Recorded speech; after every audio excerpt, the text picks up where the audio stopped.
Ampere's law हम लोग किसी भी आर्बिट्ररी क्लोज लूप पे लगा सकते हैं, लेकिन using Ampere's law magnetic field हम लोग तभी कैलकुलेट कर सकते हैं when there is high degree of symmetry. जैसे हम लोग वहां पे देखा था कि हम लोग गॉस लॉ किसी भी क्लोज आर्बिट्ररी क्लोज सरफेस के ऊपर लगा सकते हैं, लेकिन using Gauss law electric field सिर्फ तभी निकाल पाते हैं जब यूजिंग गॉस लॉ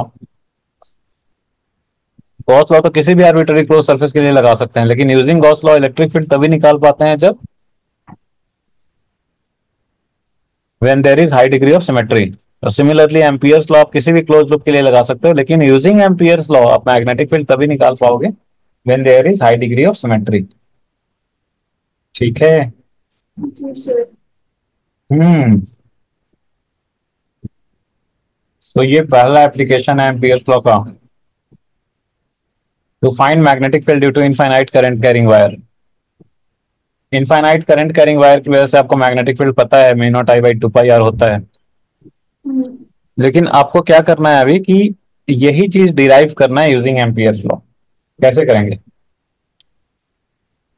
फिर उसके अराउंड में एम्पीरियन सर्किट बनाएंगे। लूप सरफेस नहीं, सॉरी, सरफेस नहीं, एम्पीरियन लूप। लूप। हम्म। तो इसके अराउंड बना लिया एम्पीरियन लूप। अब क्या करें?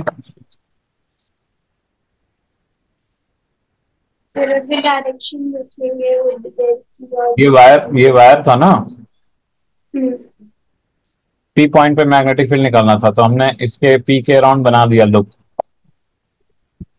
हम्म। इसमें देखिए ना मैग्नेटिक फील्ड और डीएल की डायरेक्शंस। मैग्नेटिक फील्ड का डायरेक्शन किधर लें?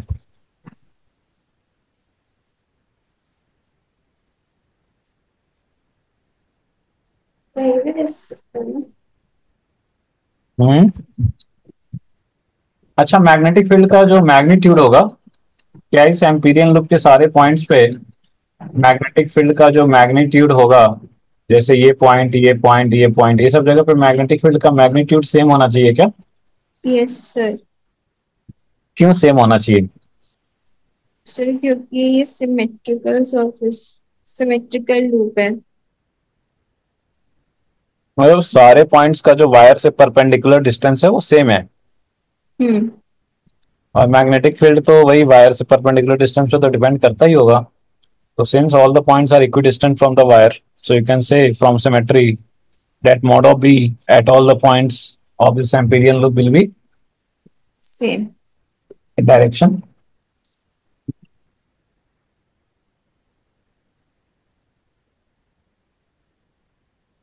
डायरेक्शन B का डायरेक्शन किधर लेना है?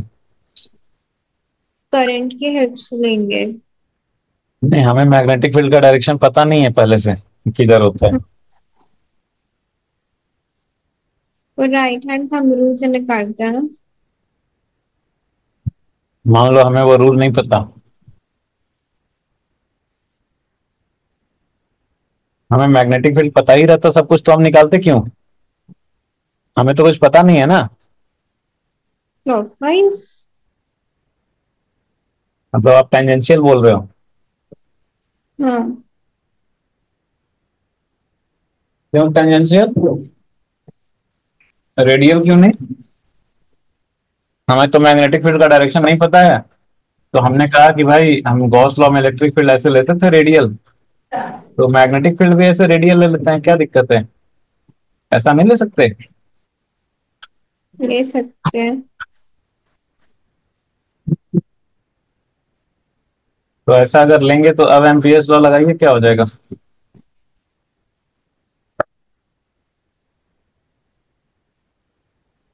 तो रेडियल ले लिया, अब एम्पियर्स लॉ लगाइए तो क्या हो जाएगा? Closed integral B dot dl कितना आएगा? सिर्फ डीएल की वैल्यू में तो डीएल की डायरेक्शन में तो लेंगे। हाँ। डीएल की डायरेक्शन लेंगे तो ये तो 90 डिग्री हो जाएगा टेंजेंट सबके साथ। आई मीन अच्छा। Tangent of direction. हाँ, डीएल तो टेंजेंट के अलॉन्ग है और मैग्नेटिक फील्ड हमने रेडियल लिया है, तो सब जगह पे एंगल 90 डिग्री हो जाएगा। तो उससे क्या हाँ, होगा? cos 90 0। अच्छा। तो इंटीग्रेशन क्या हो जाएगा, सब जीरो जीरो को जोड़ेंगे तो क्या हो जाएगा? जीरो हो जाएगा। लेफ्ट हैंड साइड क्या हो गया? जीरो। और एम्पियर्स लॉ का राइट हैंड साइड क्या हुआ?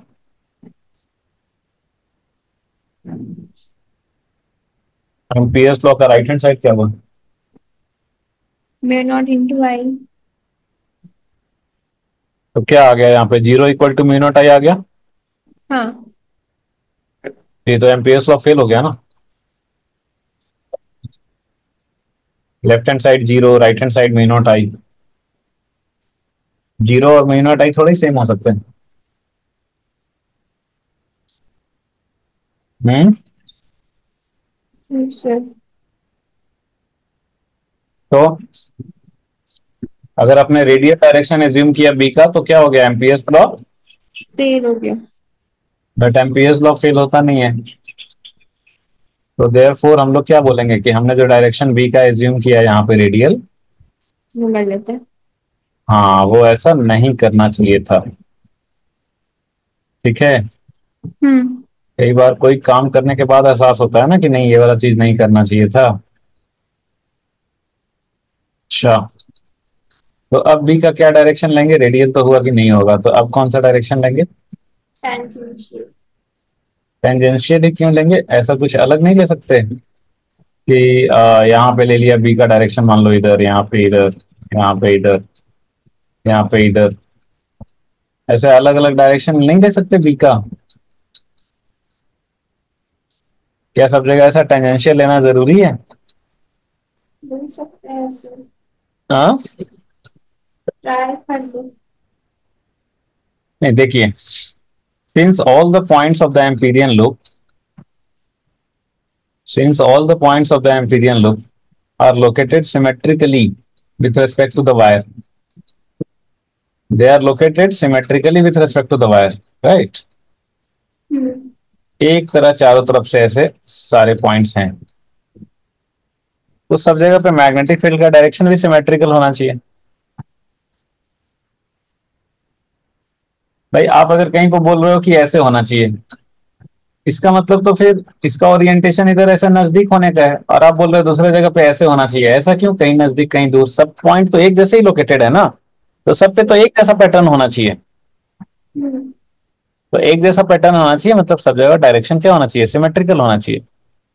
असिमेट्री में दो ही डायरेक्शन पॉसिबल है, या तो टेंजेंशियल है या फिर रेडियल। तो रेडियल लेने पे तो आपने देखा कि फेल हो जाता है एमपीएस, तो बचा कौन सा डायरेक्शन, टेंजेंशियल वाला। और वैसे एक ओएस्टर नाम का साइंटिस्ट था, तो ओएस्टर नाम का साइंटिस्ट था, उसने एक्सपेरिमेंट किया। उसने, उसको बोलते हैं ओएस्टर्ड एक्सपेरिमेंट। उसने क्या किया कि मैग्नेट जो है, ये करंट कैरिंग वायर पास कर रहा है, इनफाइनाइट वायर, इसके पास में डिफरेंट डिफरेंट पॉइंट्स पे मैग्नेट रख करके देखा। तो जो मैग्नेटिक निडल होता है वो तो मैग्नेटिक फील्ड के डायरेक्शन में ही पॉइंट करता है ना।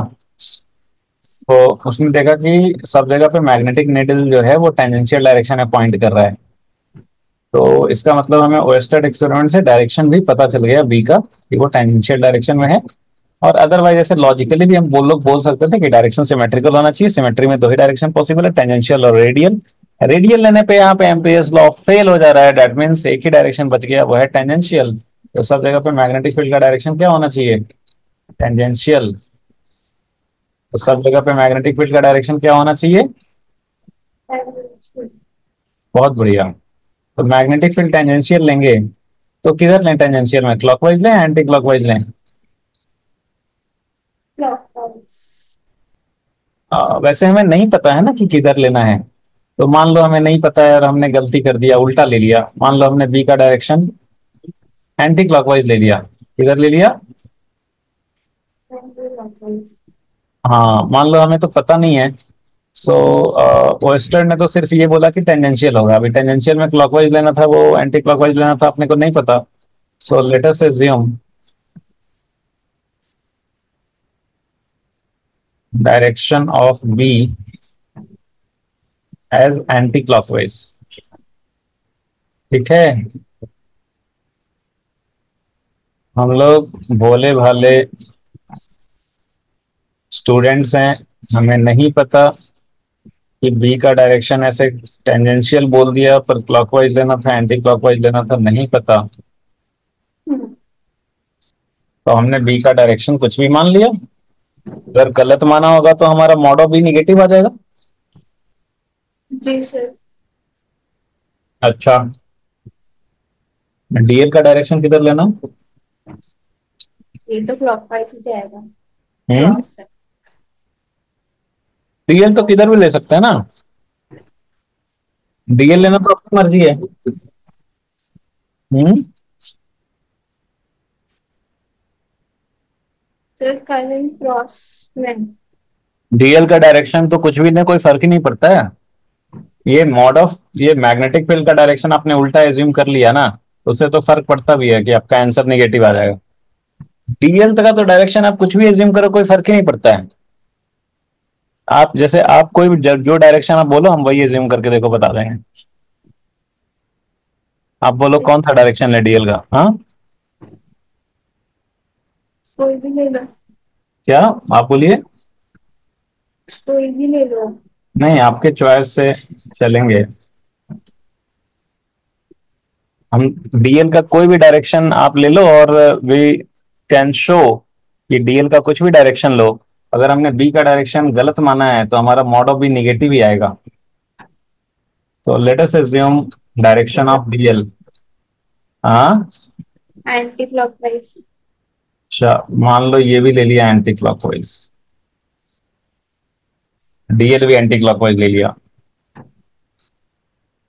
बी भी एंटी क्लॉकवाइज एज्यूम किया था। तो बी और डीएल के बीच में कितना एंगल बन गया? जीरो।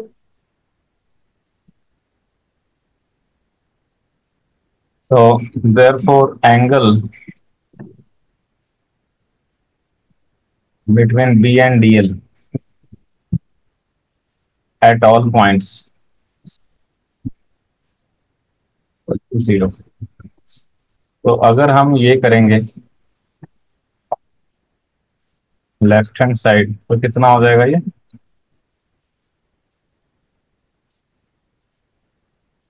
ठीक है। सर। तो सिमेट्री से मॉड ऑफ बी तो सारे जगहों पे सेम है, तो मॉड ऑफ बी क्या आ जाएगा इंटीग्रेशन के बाहर? एंगल भी सब जगह जीरो बन रहा है, वो भी कांस्टेंट है। एक सेकंड। इंटीग्रेशन भी, सॉरी, एंगल भी सब जगह जीरो बन रहा है तो वो भी एक कांस्टेंट ही है, ये भी बाहर आ गया। तो अंदर में क्या रहा बस? क्या रहा अंदर में? मॉड ऑफ डीएल रहा ना। हाँ। ये इंटीग्रल मॉड ऑफ डीएल कितना हो जाएगा? ये मॉड ऑफ डीएल है, मतलब सिर्फ मैग्नीट्यूड को जोड़ रहे हो आप।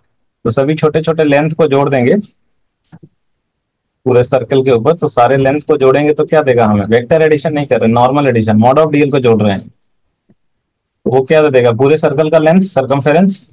टू तो वो कितना होता है? Pi r. तो लेफ्ट हैंड साइड इतना आ गया। ठीक है। जी और सर। राइट हैंड साइड कितना लिखना है? Mu naught into I sign.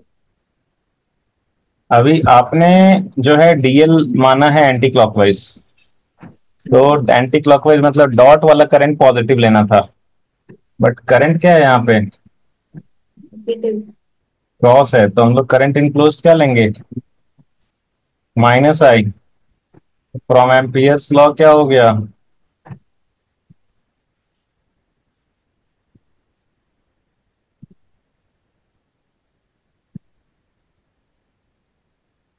LHS equal to RHS. तो कितना हो गया ये? B dot two pi are is equal to divide. भी कितना आ गया? Now magnitude is never negative, right?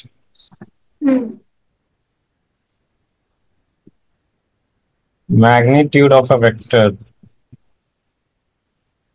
Is always positive. Yes sir. आपका यहाँ पे वैल्यू मैग्नीट्यूड का निगेटिव आया है। Here negative value of mod of B shows that our assumption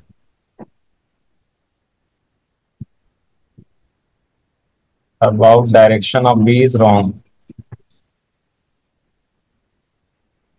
तो हमने बी किधर माना था? Anti therefore B must be clockwise। तो यहाँ पे बी की डायरेक्शन क्या हो जानी चाहिए? क्लॉकवाइज। आई बात समझ में? अगर आप डीएल क्लॉकवाइज भी ले लेते तो कोई फर्क नहीं पड़ता, तो भी मॉड ऑफ बी निगेटिव आता। अगर आप डीएल क्लॉकवाइज लेते तो क्लॉकवाइज लेते तो सब जगह एंगल 180 बनता। Yes sir. ये यहाँ पे कॉस 180, यहाँ पे माइनस साइन आ जाता, माइनस साइन आ जाता। और क्लॉकवाइज लेते तो ये वाला पॉजिटिव आ जाता, प्लस आई हो जाता। तो वहां पे हो जाता minus mod of B into two pi are is mu not I. तो वहां पे हो जाता minus mod of B into two pi are is mu not I. तो यहाँ से भी मॉड ऑफ बी की वैल्यू निगेटिव ही आती, जो कि शो करता है कि आपने बी का डायरेक्शन गलत ही लिया है। तो डीएल का डायरेक्शन कुछ भी लेंगे उससे कोई फर्क नहीं पड़ता। बी का डायरेक्शन से फर्क पड़ता है। यहाँ पे बी का डायरेक्शन क्लॉकवाइज होना होता है, आपको पता ही है। और अगर हम किसी को नहीं पता है, वो एंटी क्लॉकवाइज लेकर के एम्पियर्स लॉ लगाएगा तो उसका मॉड ऑफ बी नेगेटिव आ जाएगा, विच विल शो, वो इंडिकेटर होगा कि भाई आपने बी का गलत डायरेक्शन एज्यूम किया है, तो आप रिवर्स कर लो। आंसर तो मॉड तो मैग्नीट्यूड वाला वैल्यू वही आ जाएगा, सेम ही आ जाएगा। तो उसको फिर से हम्म। काम नहीं करना पड़ेगा, बस डायरेक्शन रिवर्स करना पड़ेगा। आई बात समझ में? जी सर। बहुत बढ़िया। तो ये गॉस लॉ जैसा ही है ना? सिलेंडर। हाँ, ये है solid cylinder of infinite length. जैसे एक सॉलिड पाइप है, मान लो सॉलिड आयरन का पाइप है और इनफाइनाइट लेंथ का है, इसमें करंट फ्लो कर रहा है। करंट डेंसिटी दिया हुआ है, करंट पर यूनिट एरिया इज जे।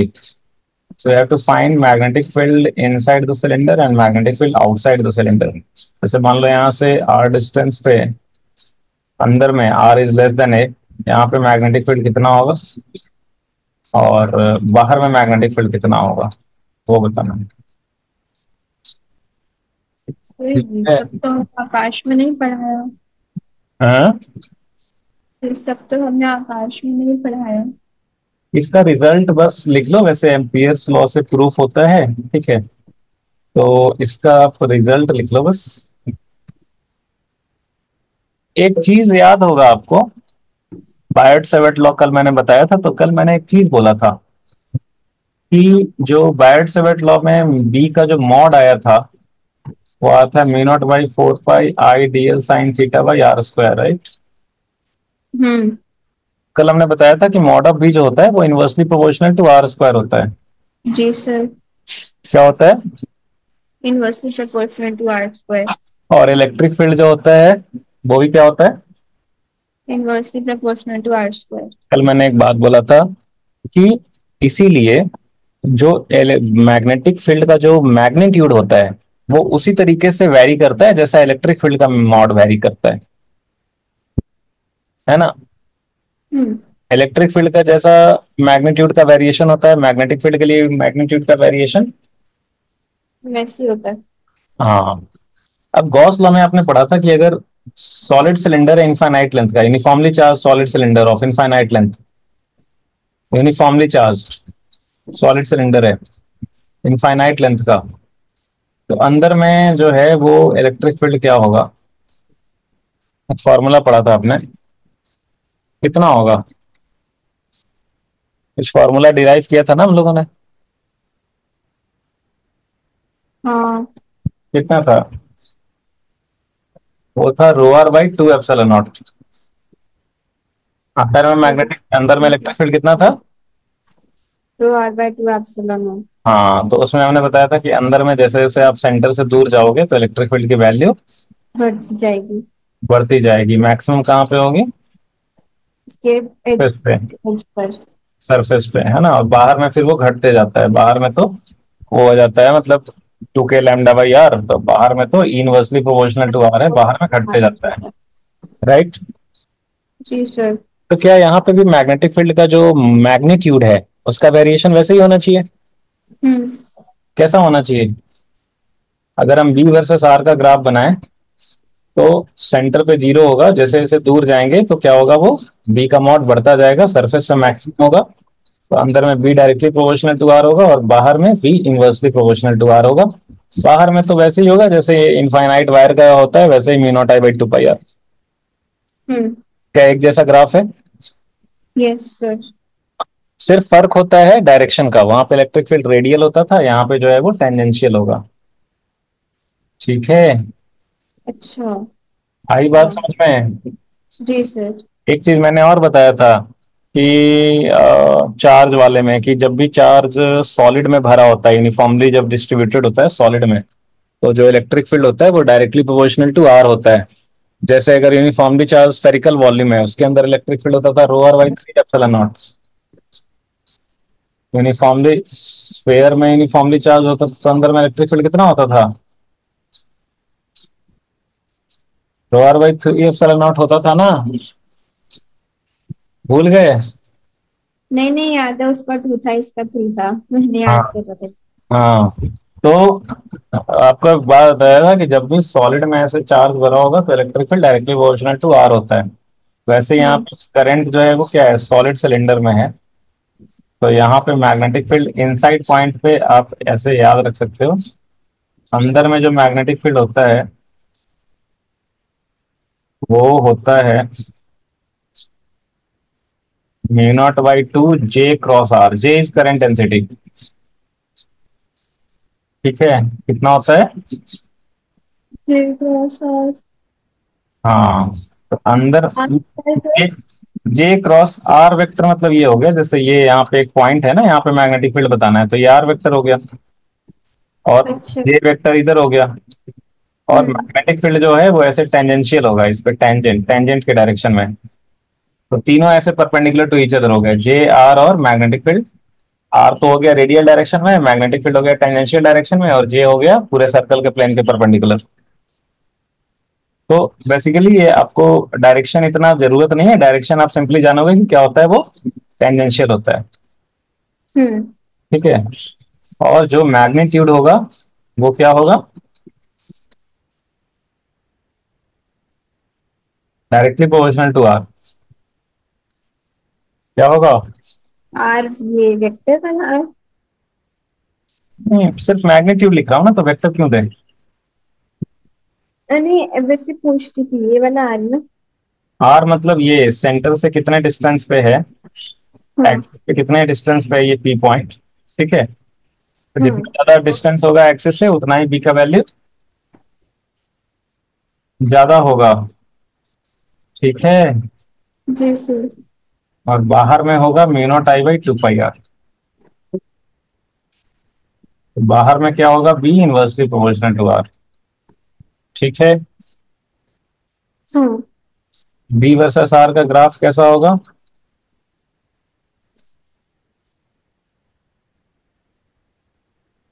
नहीं, ये आपको नहीं पढ़ना है,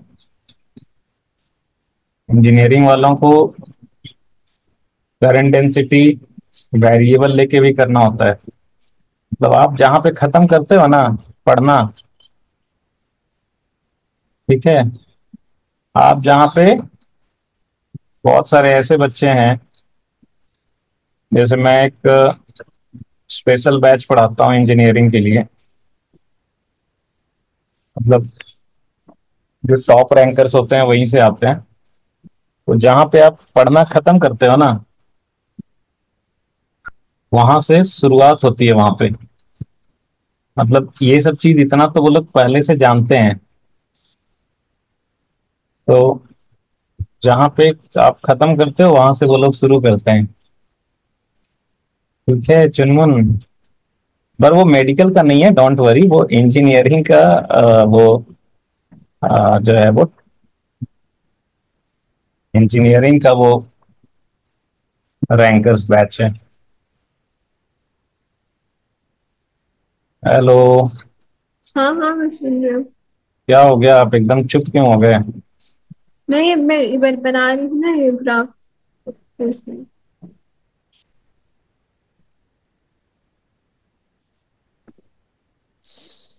भगवान।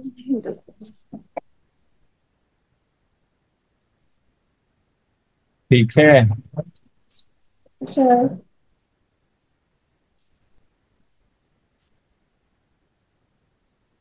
बच्चे सभी तरह के हैं, पढ़ने वाले भी एक से एक हैं, नहीं पढ़ने वाले भी तो भरे ही हुए हैं।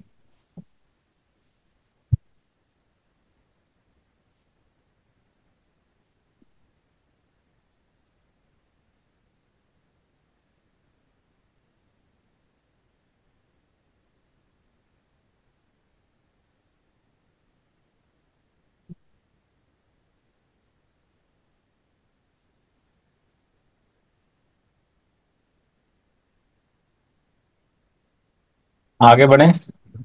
जी सर। हाँ।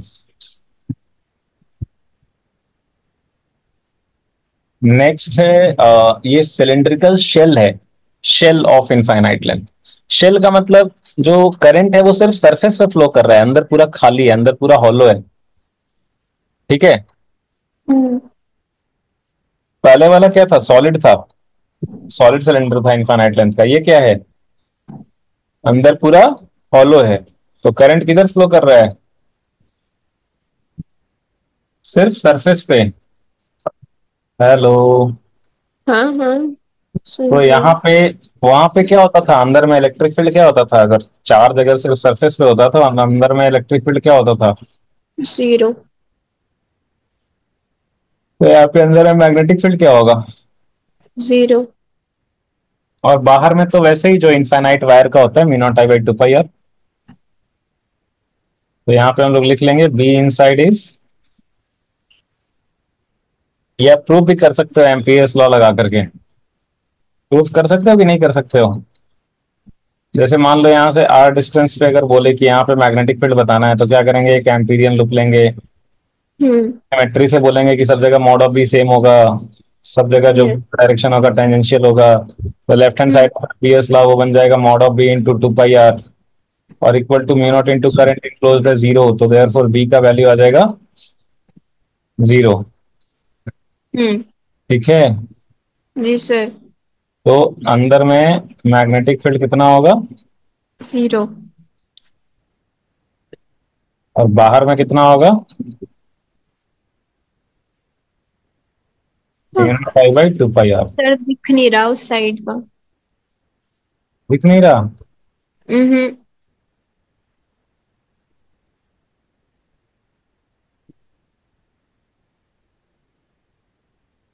अच्छा।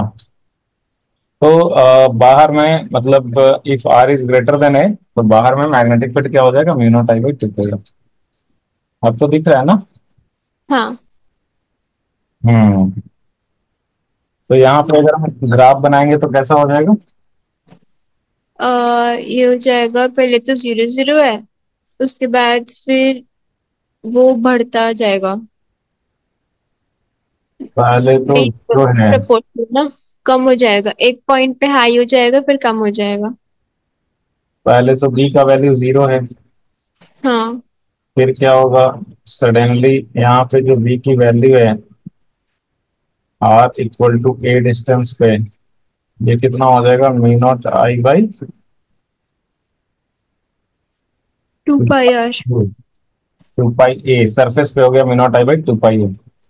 ओ हाँ सॉरी, अरे कम हो जाएगा फिर। और बाहर में क्या हो जाएगा, और mu not I by 2 pi are. Mu not I by 2 pi r. तो जैसे जैसे दूर जाएंगे घटता जाएगा, मैक्सिमम कहाँ पे होगा, सरफेस पे। हम्म। ठीक है। Yes sir. तो ये हो गया। नेक्स्ट ये है,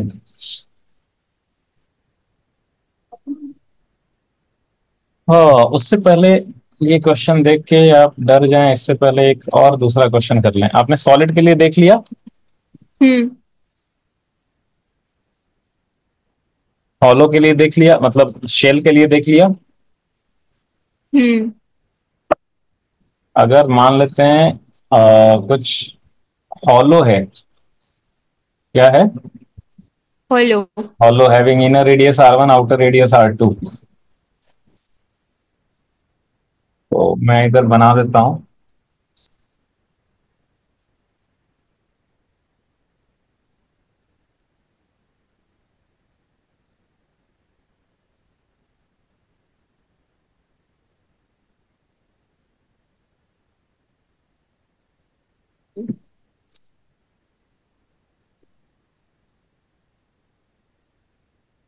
वो हॉलो बना दे रहे हैं।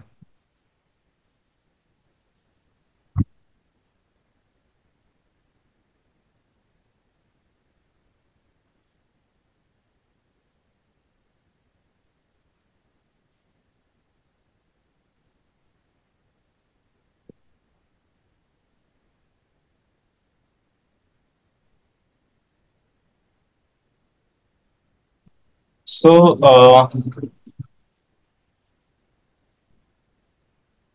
तो देखिए, इन्फिनिटी से ये करंट आ रहा है इसमें, ऐसे फ्लो कर रहा है ऊपर से नीचे। इनर रेडियस दिया हुआ है R1, आउटर रेडियस दिया हुआ है R2। आउटर रेडियस कितना है? एक सेकंड।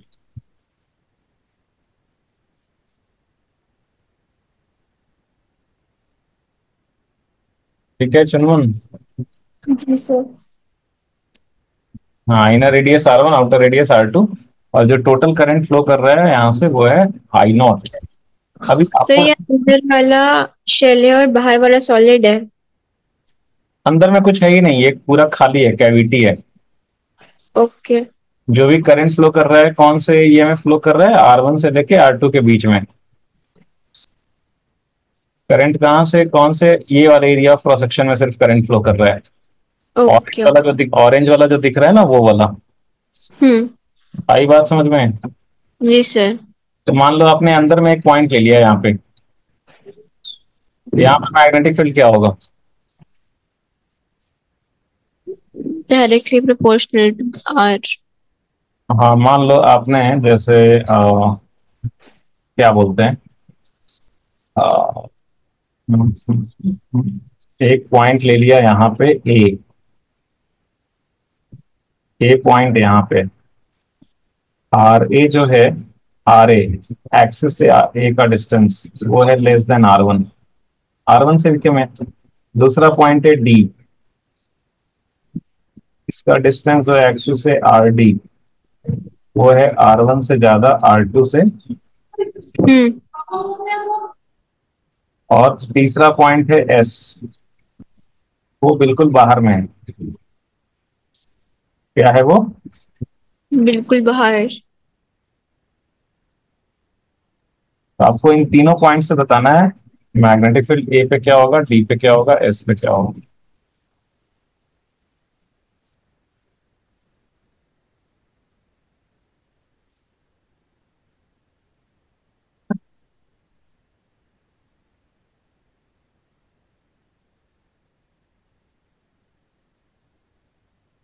ए पे क्या होगा, सबसे अंदर में क्या होगा? अभी ऊपर लिखा तो था इनसाइड वाला। क्या? एक मिनट। यहाँ तो जीरो होगा ना, यहाँ तो कोई चार्ज ही नहीं है। क्यों होगा जीरो? यहाँ पे तो कोई चार्ज ही नहीं है, तो मैग्नेटिक फील्ड कहाँ से होगा? वैसे नहीं। यहाँ पे एक एम्पीरियन लूप लेंगे, एम्पीरियन लूप जो है सिमेट्री से बोलेंगे सारे पॉइंट्स पे मॉड ऑफ बी सेम है। ठीक है, डायरेक्शन टेंजेंशियल है, फिर एम्पियर्स लॉ का लेफ्ट हैंड साइड लिखेंगे, तो mod of B into mod of d l into 2 pi r आएगा।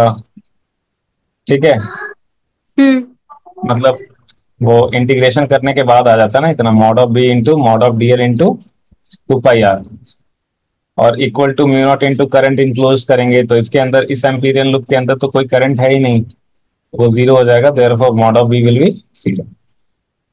ठीक है, हम्म। बिल्कुल बाहर में क्या होगा? बिल्कुल बाहर। हाँ, यहाँ पे एस बिल्कुल बाहर। Mu not I epsilon. नहीं sorry. Mu not I by 2 pi RS। Naught I by 2 pi r s हो जाएगा, बिकॉज ऐसा एक एम्पीरियन लूप लेंगे, एम्पीरियन लूप, इस एम्पीरियन लूप के बोलेंगे सिमेट्री से इसके सारे पॉइंट्स पे मॉड ऑफ बी सेम है, डायरेक्शन जो है वो टेंजेंशियल है, तो टेंजेंशियल डायरेक्शन है इसके लिए, फिर वो left hand, I mean left hand side जो है वो हो जाएगा mod of B into 2 pi r, and this will equal to mu not into current enclosed. अभी इस लूप के अंदर कितना करंट पास कर रहा है, I0, therefore mod of B का वैल्यू कितना हो जाएगा, mu naught I0 by 2 pi r, 2 pi r s. ठीक है। हम्म। जी सर। तो ये भी निकल गया। अब रह गया कौन सा वाला? डी। बीच वाला डी, जो कि R1 R2 के बीच में है। तो थोड़ा सा क्रिटिकल यही वाला है ना? क्या करेंगे इसके लिए? डी के लिए एक एम्पीरियन लूप लेंगे। ये एम्पीरियन लूप लिया। अच्छा, अलग डायग्राम बना देता हूँ। अलग डायग्राम बना देना। बोलिए चुनमुन। बायो अच्छा है या फिजिक्स अच्छा है? हाँ। क्या? बायो अच्छा है या फिजिक्स अच्छा है? ये दोनों में कोई कंपैरिजन ही नहीं है। सर कुछ अच्छा नहीं लग रहा। क्यों? बोरिंग हो गया है, तीन ही सब्जेक्ट पढ़ते रहो पूरा टाइम। अरे तो पहले तो टेंथ में फिजिक्स, ये हिस्ट्री ज्योग्राफी बायो पढ़ के भी बोर हो गए थे। बट उसमें वैरायटी थी ना सब्जेक्ट की, इसमें तीन ही सब्जेक्ट्स की बुक है, ये पढ़ते रहो बस। हाँ, तो इसमें भी तो चेंज हो रहा है ना कितना सारा। मैकेनिक्स के बाद इलेक्ट्रोडायनेमिक्स आ गया, तो हीट आ गया, साउंड आ गया। कितना कुछ तो चेंज हो रहा है अभी। ये खत्म हो जाएगा मैग्नेटिज्म ईएमआई, तो फिर लाइट आ जाएगा, ऑप्टिक्स आ जाएगा। ऑप्टिक्स में मजा आएगा, ये तो बोरिंग है। ये बोरिंग है। ये बढ़िया से पढ़ो आप तो इंटरेस्टिंग लगेगा ना। ठीक है। पढ़ते पढ़ते आ जाएगा। सो तो देखो, ये एम्पीरियन लूप ले लिया हमने। हाँ। ठीक है। हम्म। अभी सब जगह हम लोग सेम काम करेंगे। क्या काम करेंगे? कि सिमेट्री से बोलेंगे सब जगह मॉड ऑफ बी सेम है। क्या हम्म। बोलेंगे? बोलेंगे सिमेट्री से सब जगह मॉड ऑफ बी सेम है। और क्या बोलेंगे? बी का डायरेक्शन टेंजेंशियल है। टेंजेंशियल में ऐसे क्लॉकवाइज एंटी क्लॉकवाइज कुछ भी मान सकते हैं, पर अपने को वो राइट हैंड थंब रूल से पता ही रहता है कि हाँ ऐसे करंट नीचे जा रहा है, तो ऐसा क्लॉकवाइज लेना चाहिए सच दैट थंब नीचे चला जाए। तो जब हमें पता ही है तो वो क्लॉकवाइज ही ले लेंगे। लेकिन कोई फर्क नहीं पड़ता है। तो अगर हम ये क्लॉकवाइज ले लिए, तो ये बी का डायरेक्शन क्लॉकवाइज ले लिया। डीएल का डायरेक्शन आप जानते हो कि कुछ भी ले सकते हैं, राइट?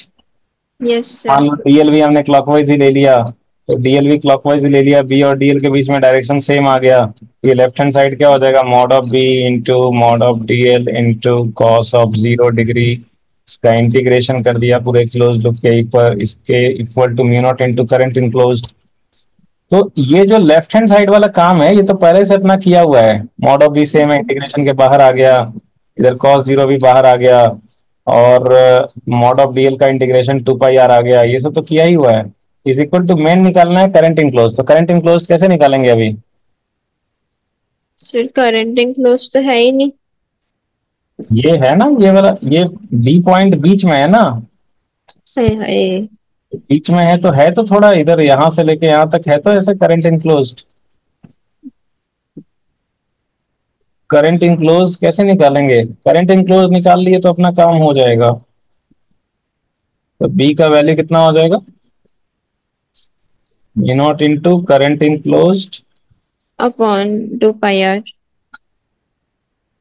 लेकिन करंट इनक्लोज निकालें कैसे?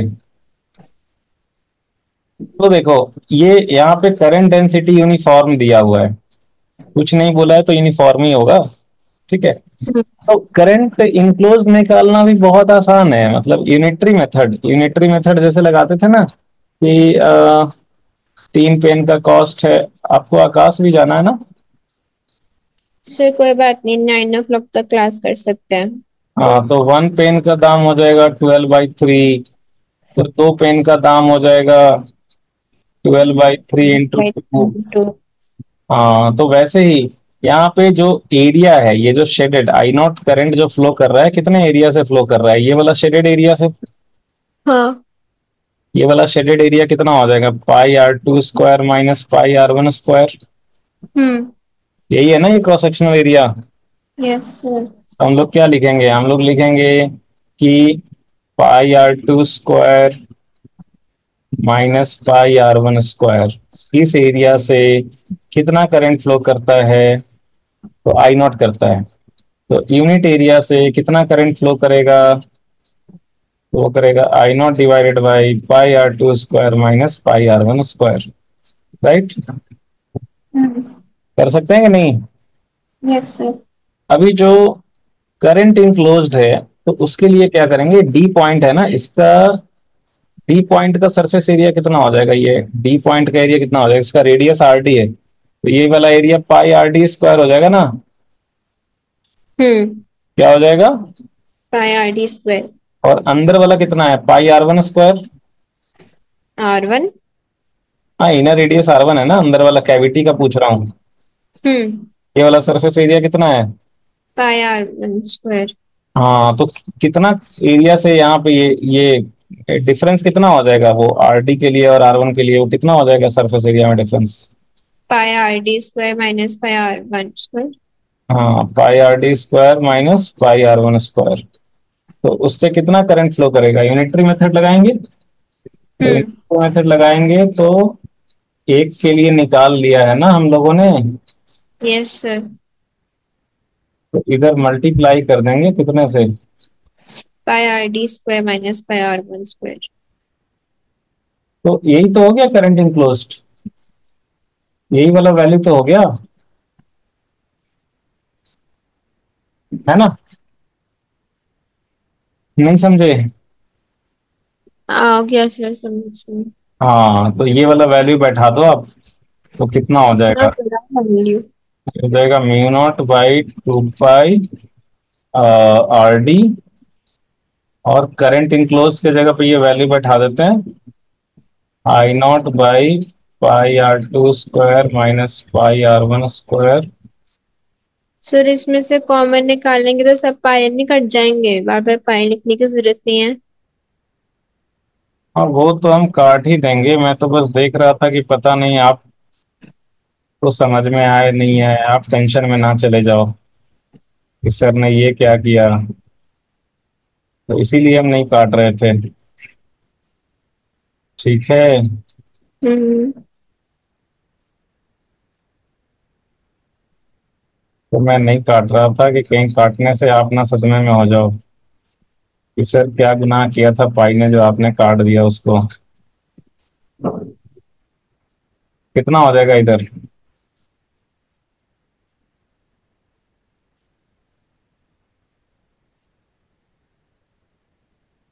यही हो गया आंसर। ये किसके लिए हो गया? ये मिडिल पॉइंट जो है उसके लिए। इसके लिए हो गया, बीच वाले रीजन के लिए। और हम्म। इनसाइड के लिए कितना हो गया? मतलब zero. R less than R one के लिए बी का वैल्यू जीरो, और बिल्कुल आउटसाइड के लिए mu naught I by two pi r S.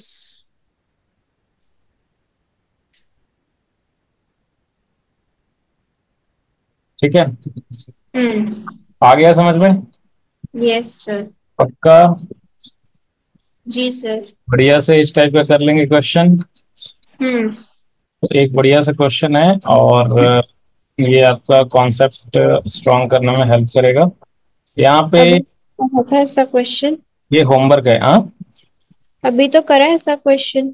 अभी जो किया था उसमें सिर्फ ऑरेंज वाला था ना, अभी इसमें ब्लू वाला भी है, मतलब इसमें दो, एक सॉलिड सिलेंडर है ये वाला ब्लू वाला, ठीक है, इसका रेडियस ए है, और एक ये ऑरेंज वाला है जो हॉलो सिलेंडर है, having inner radius R one outer radius R two.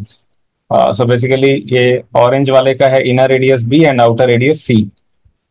सो इन दोनों में क्या है, दोनों में करंट फ्लो कर रहा है, ब्लू वाले में ऐसे करंट ऊपर की तरफ जा रहा है, और ये ऑरेंज वाले में करंट ऐसे नीचे की तरफ आ रहा है, सेम अमाउंट ऑफ करंट। आ रही है बात समझ में? जी सर। हाँ, तो एक सॉलिड भी है और एक हॉलो भी है, और दोनों में करंट सेम मैग्नीट्यूड का अपोजिट डायरेक्शन में फ्लो कर रहा है। होमवर्क है ये। तो और ये सब डिस्टेंसेस दिए हुए हैं, तो आपको इन पॉइंट्स पे निकालना है मैग्नेटिक फील्ड क्या होगा, ये पीडीएस। ठीक है, हम्म। आई बात समझ में? Yes sir. अच्छा, तो ये कीजिएगा होमवर्क। ये होमवर्क दिया था आपको एक, ये वाला। सर ये नहीं हुआ मुझसे। ये नहीं हुआ? अच्छा, नहीं समझ नहीं आ रहा था एकदम। चलो कोई बात नहीं, मैं बता देता हूँ। सॉलिड सिलेंडर का बताया था ना हमने? जी सर। कितना होता था? अटक गया। देखिए लिखा होगा कितना होता है। अंदर का बाहर का? अंदर में। बाहर का तो वही होगा, mu not I by two pi जो होता है, स्ट्रेट वायर की वजह से नहीं होगा। अंदर का जो है वो अलग होता है ना। अंदर का होता है mu not by two into J cap into the distance का कैप, मतलब I I R cap. Cross A बोलते हैं, R A cap. J cap cross बोलते हैं। तो प्रोडक्ट था, हाँ J cross J product. Cap नहीं है, वो कैप नहीं है, एक सेकंड, वो जे वेक्टर है। अब देखो आपने कैप नहीं लिखा होगा।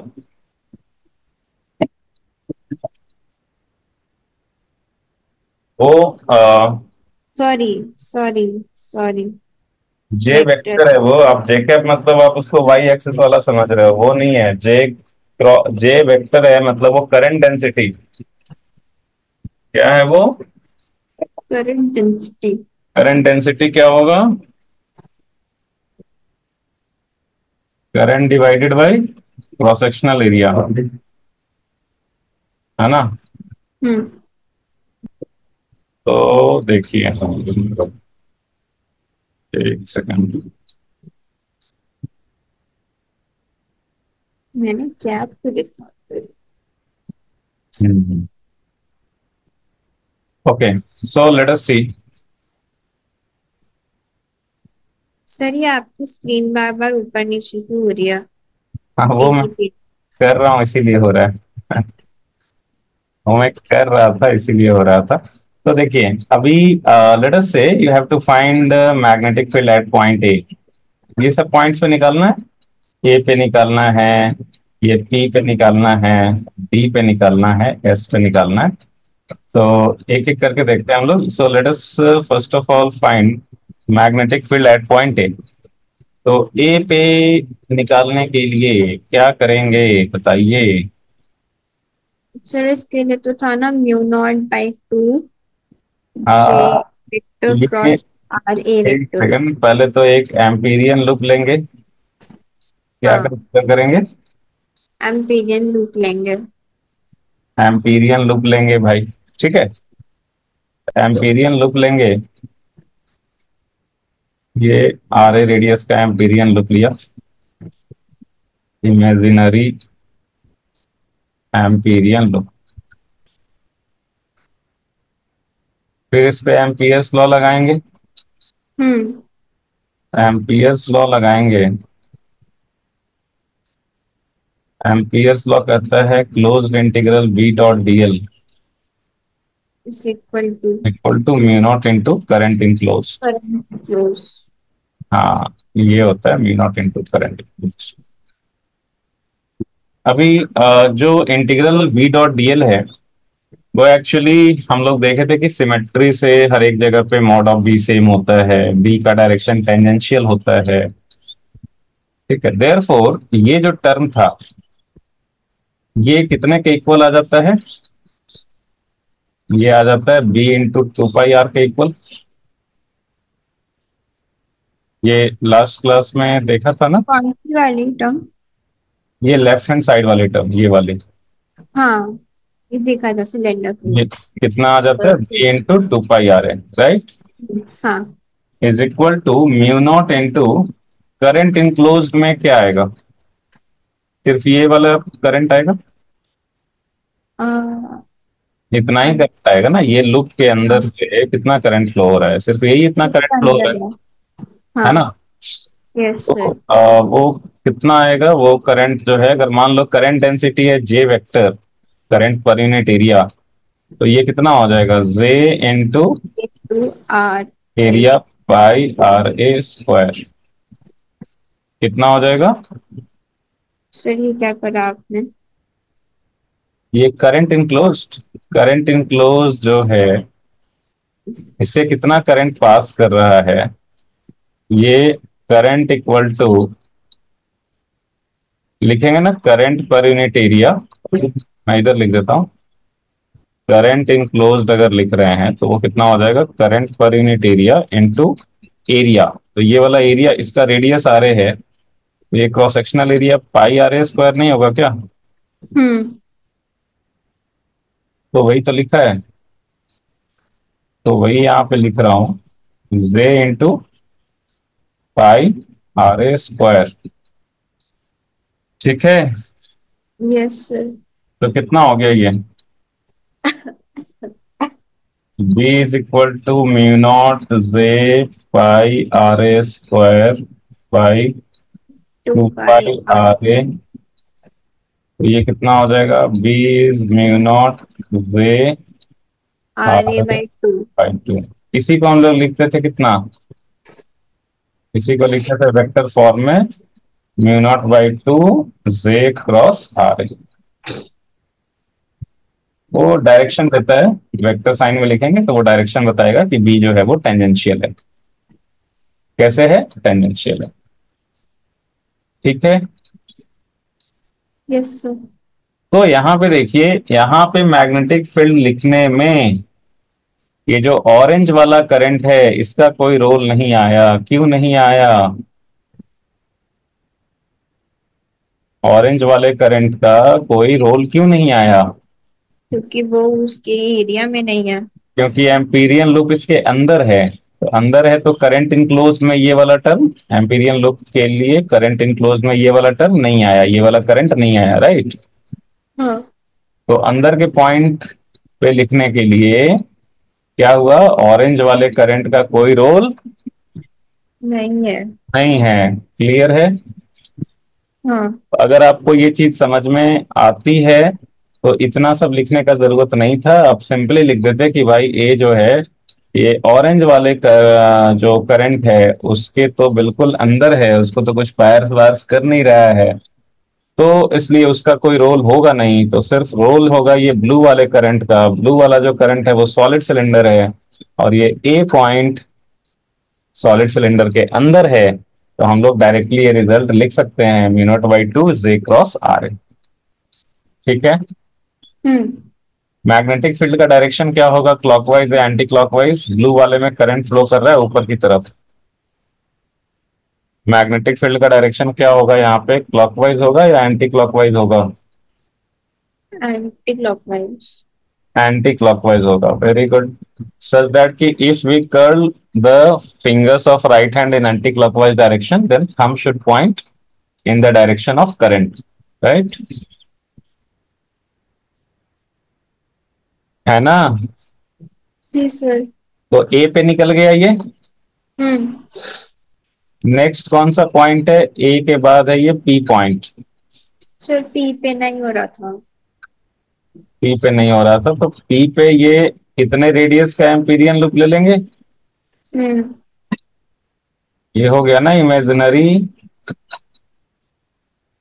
Amperian loop,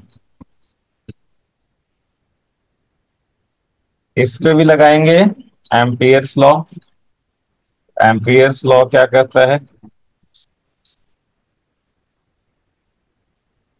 closed integral B dot DL, ये कितने के इक्वल आना चाहिए, mu not into current enclosed के। अभी सेम मैनर बिल्कुल वैसे ही जैसा पहले किया था कि भाई ये इसके सारे पॉइंट्स एक जैसे सिमेट्रिकल ही हैं, तो मैग्नीट्यूड भी सेम होगा, डायरेक्शन भी जो है वो टेंजेंशियल होगा सिमेट्री से, सो देयरफॉर ये जो left hand side of Ampere's law है ये कितने के इक्वल आ जाएगा, B into two pi are, hmm. Left hand side कितने के इक्वल आ जाएगा, B into two pi are. Is equal to mu not into, ये करंट इनक्लोज्ड कितना है, इस एम्पीरियन लूप को कितना करंट पायर्स कर रहा है। पता नहीं सर, यही तो नहीं हो रहा था। ये आप देखो ना, ये एम्पीरियन लूप इसके चारों तरफ है। इसका रेडियस हम्म। जो है, इसका जो रेडियस है आरपी, ये ब्लू वाला जो सिलेंडर है उससे बड़ा है ना। हाँ। इसका जो रेडियस है ये ब्लू वाले सिलेंडर से बड़ा है। बड़ा है। तो इस लूप को पूरा ब्लू वाला जो सिलेंडर है वो तो पायर्स कर ही रहा होगा ना, इसी से तो होके पार कर रहा है वो। हम्म। ठीक है, ये थ्री डायमेंशनल फिगर है ना एक्चुअली। तो ये ब्लू वाला सिलेंडर क्या हो रहा है, यहीं से तो पार कर रहा है, यहीं से तो क्रॉस कर रहा है ऐसे। हम्म। ब्लू वाले सिलेंडर का क्रॉस सेक्शनल एरिया है। ये ब्लू वाला सिलेंडर ऐसे पार कर रहा है, एम्पीरियन लूप अपना ये वाला है। तो पूरा का पूरा ये जो करंट है वो तो पायर्स कर ही रहा है इसको, यस सर। एम्पीरियन लूप को। और ये टोटल करंट तो दे रखा है ना, कितना है टोटल करंट। I not. तो करंट इनक्लोज्ड कितना हो जाएगा। सर लेकिन फिर वो नहीं लेंगे थोड़ा सा जो एरिया बाहर का है इसका। करंट इनक्लोज में तो सिर्फ करंट इनक्लोज लेते हैं कि कितना करंट यहाँ से पार कर रहा है, तो बाहर में तो कोई करंट नहीं है ना, इधर तो नो करंट। इस वाले में तो कोई करंट नहीं है ना। करंट कहाँ पे फ्लो कर रहा है, ये बीच वाला सॉलिड सिलेंडर में फ्लो कर रहा है अपवर्ड डायरेक्शन में। और जो ऑरेंज वाला सिलेंडर है, हॉलो सिलेंडर, इनर रेडियस ये बी से लेकर के आउटर रेडियस सी तक, उसमें फ्लो कर रहा है। तो करंट तो इसमें फ्लो कर रहा है ऑरेंज वाले क्रॉस सेक्शनल एरिया में, और ये वाला सॉलिड वाला जो ये पोर्शन है इसमें फ्लो कर रहा है। ये जो व्हाइट वाला ये रीजन है इसमें तो कोई करंट फ्लो नहीं कर रहा है ना। अच्छा। व्हाइट वाले रीजन में कोई करंट नहीं, वो नहीं है। नहीं है। तो व्हाइट वाले रीजन में कोई करंट नहीं है, तो करंट इनक्लोज तो सिर्फ ये ब्लू वाला ही आएगा ना इसमें। हाँ। तो करंट इनक्लोज में क्या आ जाएगा, करंट इनक्लोज में क्या आ जाएगा, एम्पीरियल लूप से कितना करंट इनक्लोज हो रहा है। I not. जो ब्लू वाले सिलेंडर का करंट है दैट इज आई नॉट। तो कितना हो गया ये, mu not into I not. तो बी का वैल्यू यहाँ पे कितना आ गया। Mu not by I, mu not into I not by 2 pi आती। ये तो सबसे आसान वाला था, mu not I by 2 pi are. Sir मुझे लगा था वो वाइट वाले एरिया में भी जाएगा करंट, क्योंकि जो वो आपने बाहर एरो बनाया हुआ है ना आई नॉट वाला ऑरेंज वाले के साइड में, तो मुझे लगा कि वो पूरे स्ट्रक्चर पूरे ड्राइंग का है, मतलब जितना आपने बनाया है ना सबके लिए है वैलिड वो वाला करंट। ना ना ना ना, ये व्हाइट वाला रीजन में कोई करंट नहीं है, करंट जो है वो ब्लू वाले रीजन में है और ऑरेंज वाला रीजन में है।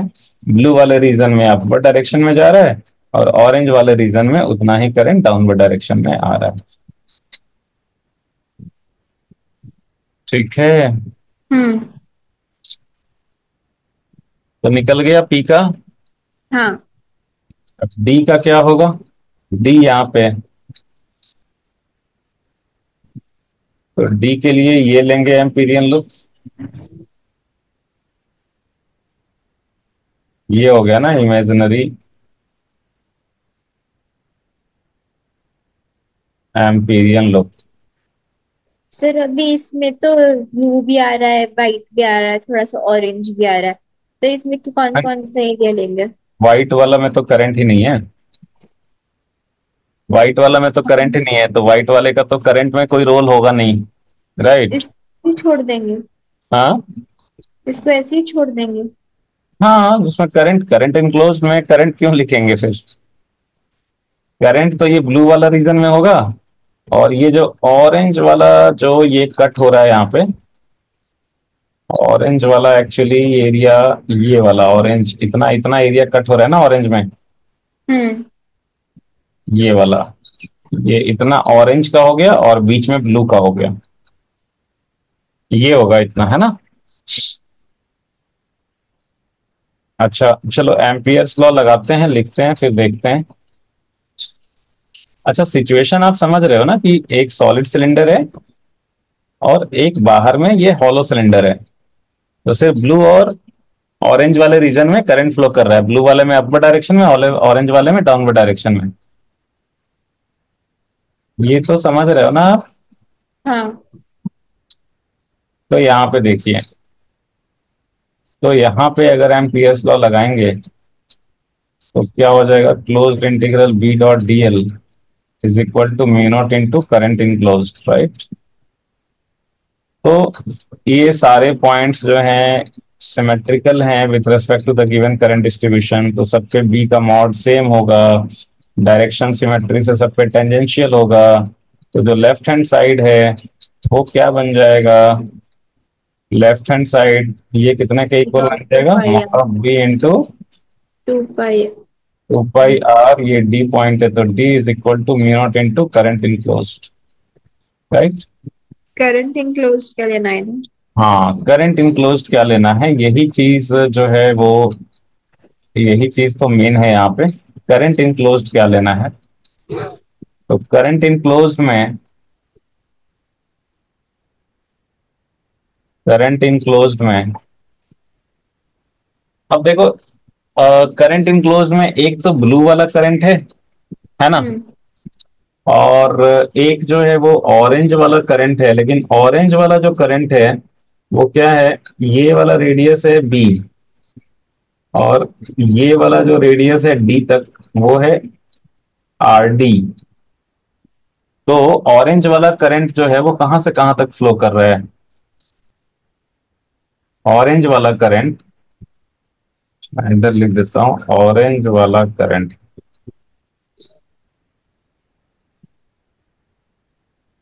वो कहां से कहां तक फ्लो कर रहा है, from radius B to radius R D. RD. हाँ। आर डी इज द वो radius of this D point. हाँ।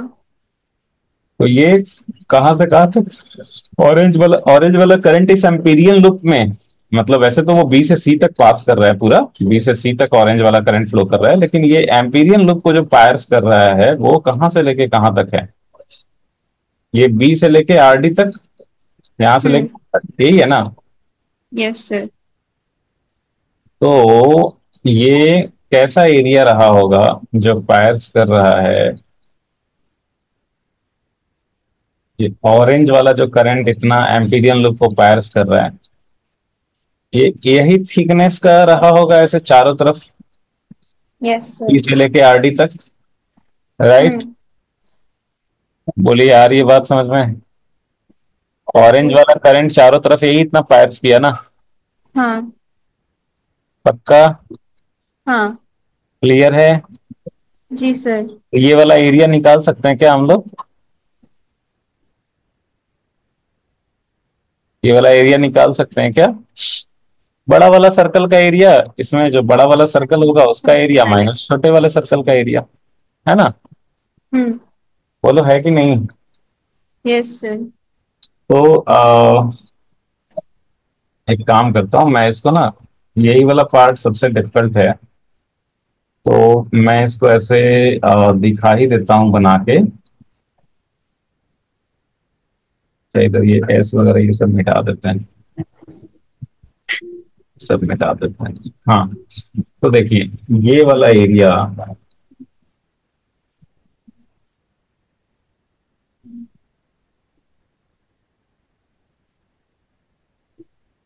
ऑरेंज वाला करंट जो है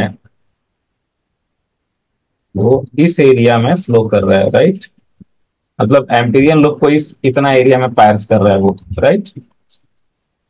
तो ये जो एरिया होगा वो कितना हो जाएगा, पाई आर डी का स्क्वायर माइनस पाई, जो इसका इनर रेडियस है ये वाला बी है, तो बी का स्क्वायर।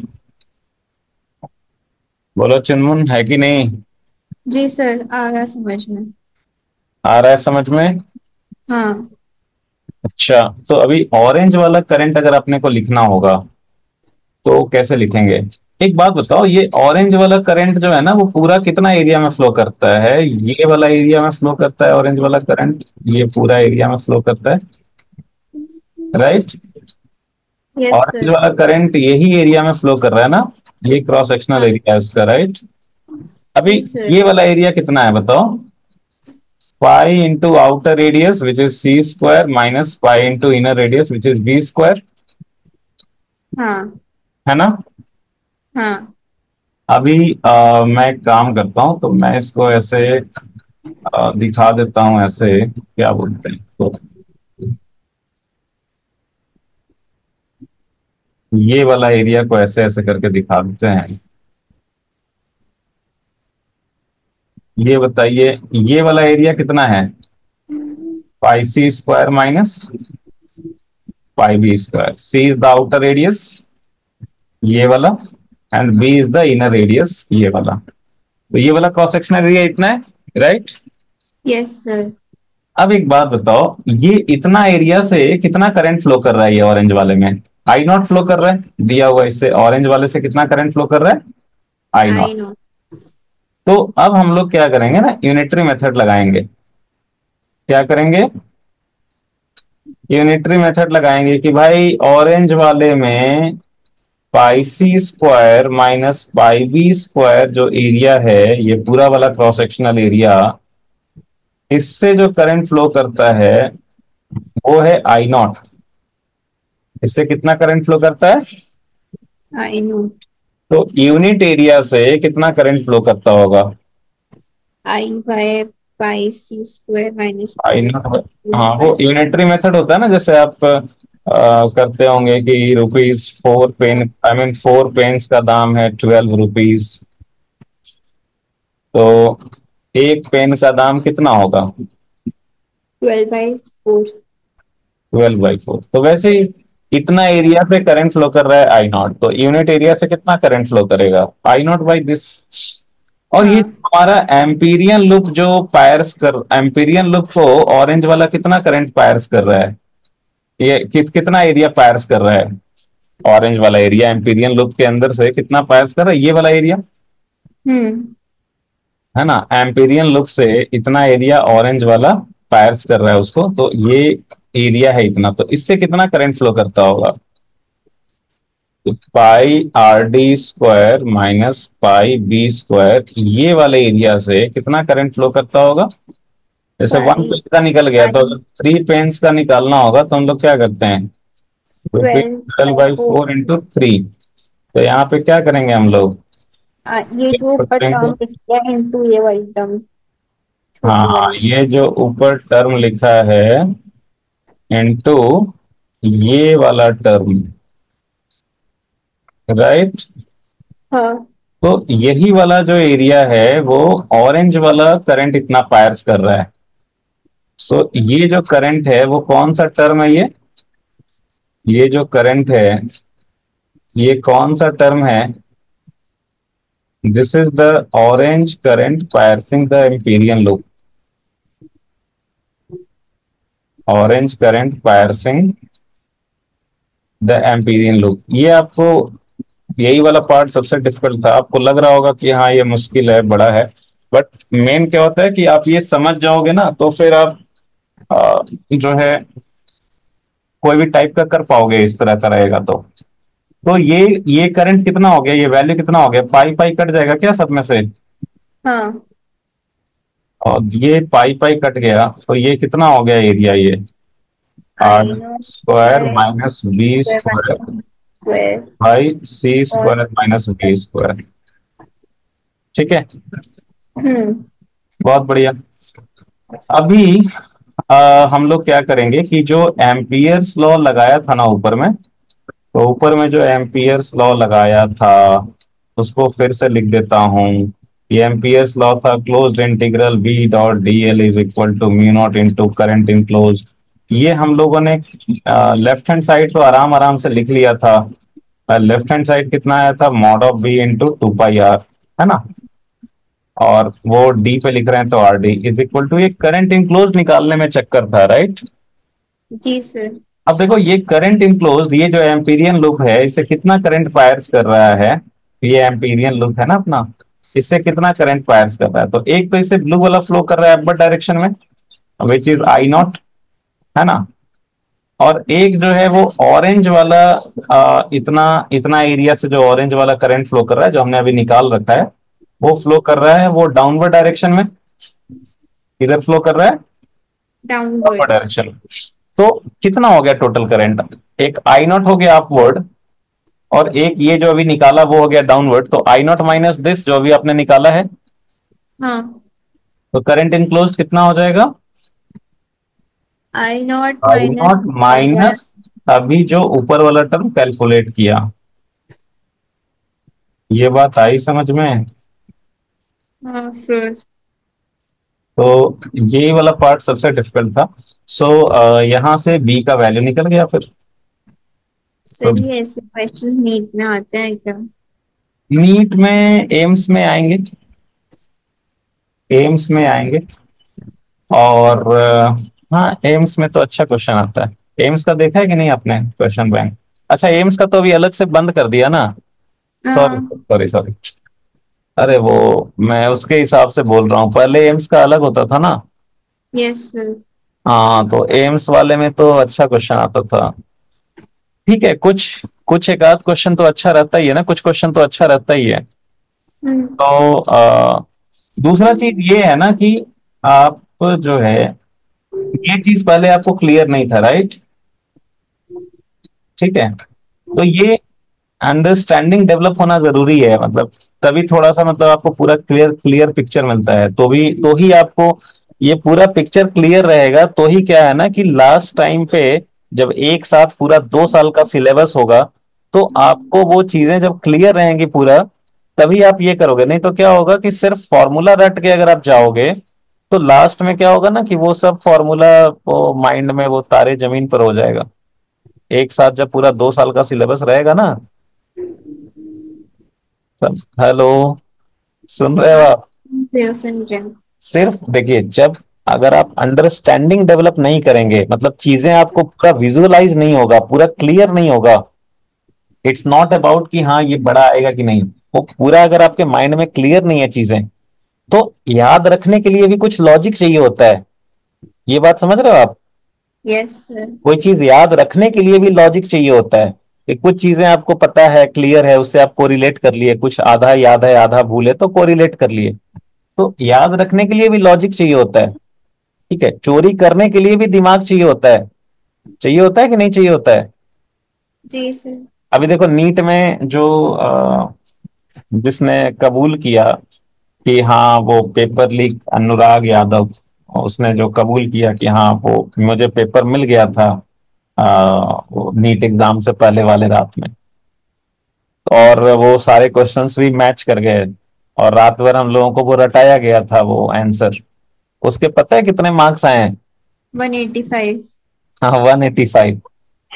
अभी बताओ सारा आंसर। तो सारा आंसर रट के भी 185 क्यों आया? ठीक है, कुछ पढ़ाई नहीं किया था ना उसने पहले से। रटने के लिए भी तो टर्म्स याद रहने चाहिए। ठीक है। तो, तो सिमिलरली आप जब सब सिलेबस खत्म हो जाएगा, 2 साल का सिलेबस फिजिक्स केमिस्ट्री बायो एक साथ आपको सब करना होगा। ठीक है, हम्म।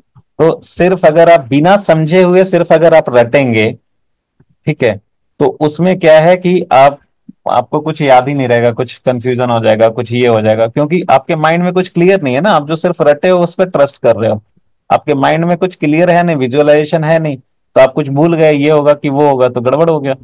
ठीक है, माइंड में क्लियर है चीजें, तो आप कुछ चीज भूले तो कुछ चीज जो है वो लॉजिक से निकाल लिए। ठीक है। जी सर। हाँ, तो यहाँ पे आपको ये तो विजुअलाइज हो रहा है कि हाँ भाई बीच वाला जो है, आप अभी ये क्वेश्चन जो डिस्कस हुआ उससे क्या सीखा आपने कि अंदर वाला एरिया में अगर निकालना रहेगा मैग्नेटिक फील्ड, तो इधर ऑरेंज वाले का कोई रोल नहीं रहेगा, सिंपली हम लोग म्यू0/2 जे क्रॉस आर लिख देंगे। ये बीच वाले एरिया में अगर निकालना रहेगा, अच्छा अगर नीट में या एग्जाम में क्वेश्चन आएगा, तो मैंने अभी एक ही में कितना किया है, चार चार पॉइंट्स पे निकाला है। चार, एक चार पार्ट्स किया है। एग्जाम में जो क्वेश्चन आएगा वो आपको चार पॉइंट्स पे नहीं पूछेगा, वो किसी एक पॉइंट पे पूछेगा। आ रही है बात समझ में?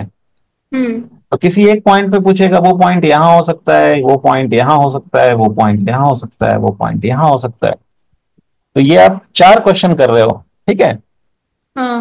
जैसे यहाँ वाला पार्ट ये बहुत आसान हो गया, ये सिंपली अंदर वाला फॉर्मूला लग गया, म्यू नॉट क्या बोलते जे। हैं, mu not J. By two J cross R. ये वाला पॉइंट बहुत आसान हो गया, ये सिंपली लग गया mu not I not by two pi are. Mu not जो है I by two pi are होता था, तो वही सिर्फ अंदर वाला करंट आ गया, mu not I not by two pi R हो गया। ये सबसे बाहर वाला वो भी हम लोग देखेंगे अभी, वो भी बहुत आसान होगा। हाँ। थोड़ा सा क्वेश्चन जो डिफिकल्ट होगा वो यहाँ पे पूछ देगा तो होगा। तो यहाँ वाला जो पार्ट है वो भी उतना डिफिकल्ट नहीं है जितना आपको लग रहा है। अभी वो डिफिकल्ट क्यों लग रहा है आपको, क्योंकि आपका जो है वो मैथ्स मतलब यू मे फील थोड़ा सा ये, but this is also not difficult. वो डिफिकल्ट आपको ये इसलिए लग रहा है क्योंकि आपका मैथ्स कमजोर है। तो ये वाला सिर्फ ये एरिया फाइंड आउट करना और इससे करंट निकालना, वो वाला चीज आपको मुश्किल लग रहा है, बट एक्चुअल में ये मुश्किल है नहीं।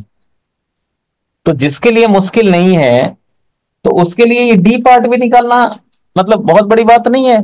जो टीचर क्वेश्चन सेट करेगा वो अगर मान लो कि एक उसको है कि हाँ भाई लेट्स से, अगर मान लो मुझे इसी पे क्वेश्चन सेट करना है, तो मुझे अगर बोला गया कि थोड़ा कंपैरेटिवली इजी रखना है तो मैं ये वाला पॉइंट दूंगा, ए दूंगा या पी दूंगा या एस दूंगा। अगर मुझे बोला हम्म। कि नहीं स्लाइटली डिफिकल्ट रखना है तो मैं डी वाला पॉइंट दूंगा। तो डी वाला पॉइंट उतना भी मुश्किल नहीं है, अगर मुझे थोड़ा सा पेपर अगर थोड़ा डिफिकल्ट साइड में बनाने के लिए बोला गया तो मैं डी वाला पॉइंट दूंगा। आ रही है बात समझ में? हाँ। तो उतना भी डिफिकल्ट नहीं है ये, ठीक है। अभी वो चीजें आपका नहीं क्लियर है, आप भूल गए हो इसलिए आपको वो डिफिकल्ट लग रहा है, अदरवाइज क्या है, ये यूनिटरी मेथड है। मतलब करंट इनक्लोज ही तो निकालना था ना, बाकी सब कुछ तो सेम ही है। जी सर। तो ये हो गया इतना। So this will be mu not I by two pi R D. So this is I not, ये क्या हो जाएगा, 1 one. R D square minus B square by C square minus B square. ये इसको सिंप्लीफाई कर देंगे, तो हम्म। Simplify कर देंगे तो ये आपका हो गया mu not by two pi R D. ये आई नॉट है, ये C square minus B square इधर चला गया, minus R D square minus B square हो गया, divided by C square minus B square. ये माइनस बी स्क्वायर ये कट गया, क्योंकि यहाँ पे माइनस साइन है तो माइनस माइनस प्लस हो जाएगा। तो ये यहाँ पे वैल्यू हो जाएगा mu not by two pi R D. D और ये आई। करंट इनक्लोज्ड की जगह हो जाएगा I I naught into C square minus R D square by C square minus B square. ठीक है। हेलो। हाँ सर, एक मिनट, इसे हटाना मत। हाँ हाँ, नहीं हटा रहा हूँ। तो यही आंसर हो गया, कौन से पॉइंट पे, डी पॉइंट पे। ठीक है चुनमुन। हाँ। तो जब सिलेबस आपका खत्म होगा, जब मान लो कि नियरली अक्टूबर नवंबर का मंथ चल रहा होगा, तो उस समय सबसे बड़ा चैलेंज क्या होगा आपके पास पता है?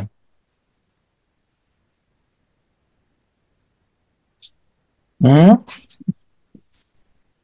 क्या होगा? क्या होगा आप बताइए, सबसे बड़ा चैलेंज क्या होगा आपके पास? पूरे 2 साल का याद क्योंकि रखना। 2 साल का सिलेबस वो याद रखना, और याद रखना मतलब काइंड ऑफ क्या बोलते हैं, आ, सिर्फ याद रखना मतलब you are not going to face interview कि हाँ सामने वाला आपसे क्वेश्चन पूछ रहा है कि अच्छा चुनमुन बताओ यूनिफॉर्मली चार्ज स्फेरिकल वॉल्यूम के अंदर पोटेंशियल क्या होता है, तो आप उसको याद करके बोल रहे हो, वैसा नहीं है। मतलब उन फॉर्मूला पे बेस्ड क्वेश्चंस बनाने हैं, राइट। हम्म। और वो भी बहुत कम टाइम पे। तो क्या है कि वो पूरा फ्लो में होना चाहिए। क्या होना चाहिए? फ्लो में होना तो चाहिए। तो वो पूरा फ्लो में मतलब स्पीड एक्यूरेसी, तो वो कैसे आएगा, प्रैक्टिस। तो उसके बाद फिर आपको मतलब क्या बोलते हैं, एंड प्रैक्टिस जो है वो then like you can not solve फिर चैप्टर वाइज, मतलब हर एक चैप्टर का आप चैप्टर वाइज क्वेश्चन तो फिर से नहीं बना पाओगे, उतना तो टाइम नहीं होगा, राइट। हम्म। तो उस टाइम पे you will have to solve, मतलब ऐसे टेस्ट पेपर सॉल्व करने होंगे, पीवाईक्यूज हो गया, टेस्ट सीरीज के क्वेश्चंस हो गए, पार्ट वाइज हो गया। जैसे मान लो कि लेट अस से कि पूरा मैकेनिक्स का एक साथ अगर हो, तो उससे काइंड ऑफ मैकेनिक्स रिवाइज होगा। पूरा इलेक्ट्रोस्टैटिक्स और ये सब करंट इलेक्ट्रिसिटी का एक साथ हो तो उससे वो होगा रिवाइज। पूरा मान लो कि हीट एंड थर्मो, वो हीट वाला पार्ट का पूरा एक ऐसा पेपर हो, तो वो प्रैक्टिस करने से वो वाला रिवाइज होगा। ठीक है, उस टाइप का आपको चाहिए होगा उस टाइम पे प्रैक्टिस, कि सच दैट कि उसके थ्रू सब कुछ माइंड में फ्रेश रहे, है ना। Yes sir. हम्म। तो देखो डी पे भी निकल गया अपना। ठीक है, मैं यहाँ पे हेडिंग दे देता हूँ, अभी तक दिया नहीं था। मैं यहाँ पे, क्योंकि आप जब पीडीएफ से देखोगे तो मैं यहाँ पे लिख देता हूँ। एक सेकंड, कौन से कलर से लिखें। एट पॉइंट डी, ये वाला फिगर जो है वो डी पॉइंट के लिए है। ये वाला फिगर हम लोगों ने पी पॉइंट के लिए किया था। और सबसे स्टार्टिंग वाला किसके लिए किया था? ए पॉइंट के लिए किया था। ठीक है, तो डी तक का निकल गया। अब नेक्स्ट कौन सा है? Last S point. At point S. तो एस जो है वो बहुत ही आसान है। हाँ ये तो इजी है। क्या होगा इसमें बताइए। Mu naught I by two pi r S. ये इमेजिनरी एम्पीरियन लूप हो गया, हम्म। है ना। एक सेकंड, इमेजिनरी एम्पीरियन। तो ये क्या है कि अगर आप इस पे एम्पियर्स लॉ लगाओगे तो क्या हो जाएगा? Closed integral B dot DL is equal to mu naught into current enclosed. Symmetry से सारे जगह पे वही mod of B same, direction symmetrical, तो mod of B into two pi R हो गया। Radius yes. एस है, एस लिखेंगे, is equal to mu naught into current enclosed. कितना होगा? इस एम्पीरियन लूप के अंदर से कितना करंट फ्लो कर रहा है? I not. इसके अंदर से तो ब्लू वाला भी आई नॉट फ्लो कर रहा है अपर डायरेक्शन में, और आई नॉट और नीचे भी करता है। ऑरेंज वाला भी तो पूरा का पूरा इसके अंदर ही है। ऑरेंज वाला जो ये एरिया है, ये वाला एरिया देखो, ये area of cross section, orange वाला ये एरिया ऑफ क्रॉस सेक्शन जो है वो भी तो पूरा का पूरा इसके अंदर से ही पास कर रहा है। हाँ। तो दोनों पास कर रहे हैं, ब्लू वाला भी पूरा आई नॉट और ऑरेंज वाला भी पूरा आई नॉट। और हम्म। दोनों करंट का डायरेक्शन अपोजिट है, एक अपवर्ड डायरेक्शन में एक डाउनवर्ड डायरेक्शन में है। तो एक को अगर पॉजिटिव लेंगे तो दूसरे को नेगेटिव लेना पड़ेगा। तो करंट इनक्लोज में क्या आएगा? एक आई नॉट माइनस और एक माइनस आई नॉट। तो करंट इनक्लोज कितना हो गया? जीरो। तो जीरो हो गया। तो बी का वैल्यू कितना होगा? जीरो। तो मैग्नेटिक फील्ड बाहर में क्या हो गया? जीरो। क्या हो गया? जीरो। जीरो हो गया, है ना। आई बात समझ में? हम्म। हम्म। तो बाहर वाला इजी था, यस सर। और ये वाला ए वाला भी इजी था, है ना। बी वाला भी हाँ इजी था। डी मतलब वाला तो थोड़ा ये सा वाला इसमें आई थी, थोड़ी सी पी और डी में आई थी। हाँ।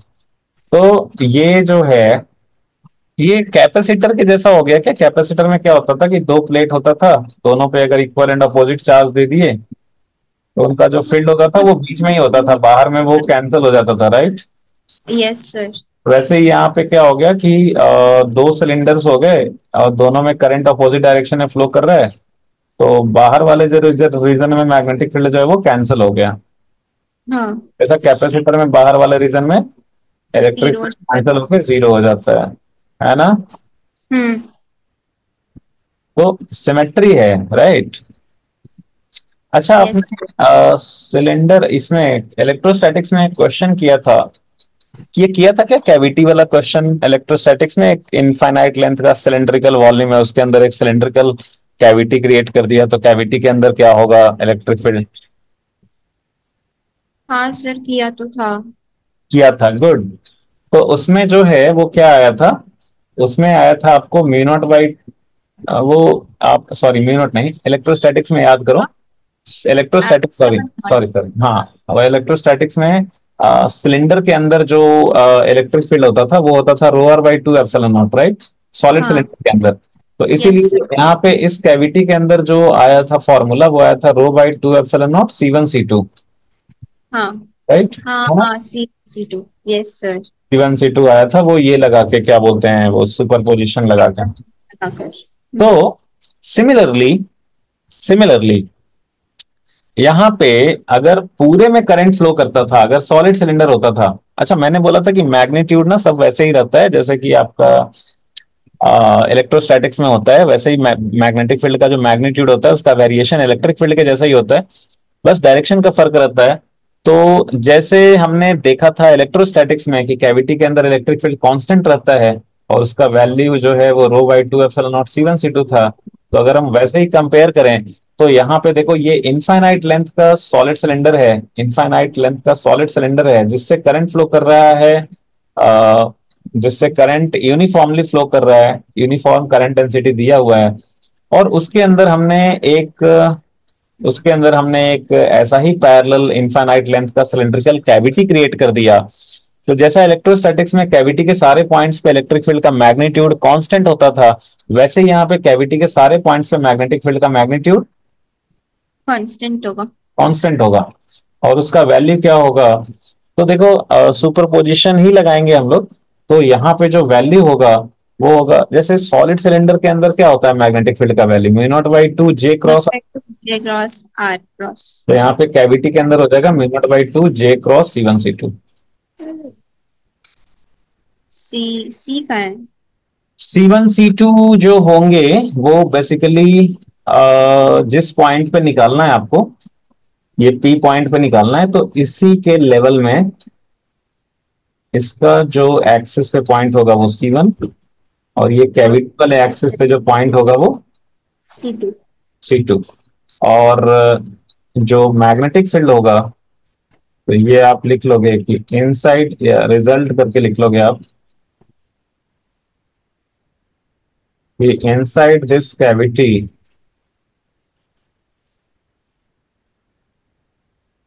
Magnetic field will be uniform. Uniform का मतलब कांस्टेंट, कांस्टेंट का मतलब मैग्नीट्यूड भी सेम और डायरेक्शन भी सेम। तो कैविटी के अंदर जो मैग्नेटिक फील्ड होगा it will be mu not by two J vector cross C1 C2। Sir लेकिन अभी तो हमने ऊपर वाले क्वेश्चन में देखा था कि उसमें भी तो ऐसे ही कैविटी टाइप ही बना हुआ था, होलो सा बीच में। दोनों में फर्क था। वो जो कैविटी था वो कोएक्सियल था, उसका एक्सेस सेम था इसके जैसा। वो पहले वाले में जो कैविटी था, जैसे सी है, कहाँ गया, जैसे क्या बोलते हैं, हाँ देखिए, अगर इसकी बात करें, हाँ जैसे यहाँ पे देखिए, हाँ इसकी बात करें अगर, अच्छा एक बात बताओ, ये वाला क्वेश्चन भी होमवर्क में दिया था क्या, कि ये वाला क्वेश्चन डिस्कस नहीं किया था क्या लास्ट क्लास में। वो क्या था, क्लास में करा था। किया था, वो लिखा हुआ एनोटेशन नहीं दिख रहा है इसका, हम्म। वो लिखा हुआ नहीं दिख रहा है मेरे टैब में। सर पता नहीं, मैं एक तो करा हुआ है क्वेश्चन। सारे पॉइंट्स पे मैग्नेटिक फील्ड लिखा था हमने। हाँ। ओके ठीक है। तो तो देखो, हो सकता है वो दूसरे टैब में किया होगा मे भी। तो देखिए यहाँ पे क्या है, अच्छा नहीं नहीं है तो, ये तो है नहीं। हाँ देखिए, वो कैविटी और यहाँ पे भी कैविटी है, लेकिन वो कैविटी और ये कैविटी में फर्क है। यहाँ पे ये जो कैविटी है उसका एक्सेस, कैविटी का एक्सेस, और जो एक्चुअल सिलेंडर है उसका एक्सेस, दोनों का सेम है, दोनों का एक्सेस को इंसाइड कर रहा है, राइट। हम्म। बट ये जो ले रहे हैं यहाँ पे, दोनों का एक्सेस अलग है। दोनों का एक्सेस अलग है। अलग है, तो ये डिफरेंस, ओके। इस कारण से रिजल्ट भी डिफरेंट होगा। So this hmm. Is A0/2 J cross C1। पूरे कैविटी के अंदर मैग्नेटिक फील्ड कांस्टेंट होगा। जैसे तो म्यू 0 बाई सॉलिड सिलेंडर के अंदर म्यू 0/2 J क्रॉस R होता है, यहाँ पे mu 0/2 J cross C1 C2 होगा।